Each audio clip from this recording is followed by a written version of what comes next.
מותר לכם לבחור אחרת.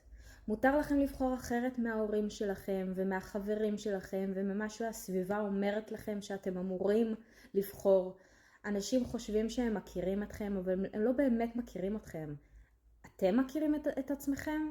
גם לא בטוח. אנחנו לא מכירים את עצמנו עד שאנחנו לא באמת לומדים לשאול את עצמנו את השאלות מבפנים, עד שאנחנו לא מסכימים להטיל ספק במה שאנחנו מאמינים ב100% שהוא האמת המוחלטת.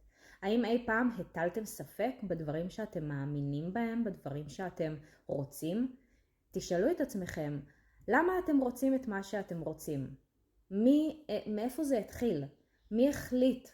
האם כשאתם הולכים ועושים את זה אתם באמת נהנים ממה שאתם עושים? תתחילו לשאול את עצמכם שאלות. תבחנו את עצמכם, תלמדו את עצמכם, תפתיעו את עצמכם. תקשיבו, ההצלחה הכי גדולה בחיים האלה זה ללמוד את עצמכם, זה להכיר את עצמכם, זה להתחבר אל עצמכם. זה האושר האמיתי בחיים. שום דבר חיצוני שהוא לא מחובר לאמת הפנימית שלכם, לנשמה שלכם, לא באמת יקרום לכם לאושר, לא באמת יקרום לכם לשלווה פנימית. אז אם עכשיו אין בכם איזושהי שלווה פנימית ואתם מרגישים איזשהו ריק בפנים או איזשהו חוסר, יש משהו בתוככם שעדיין לא גיליתם, שעדיין לא התחברתם אל עצמו.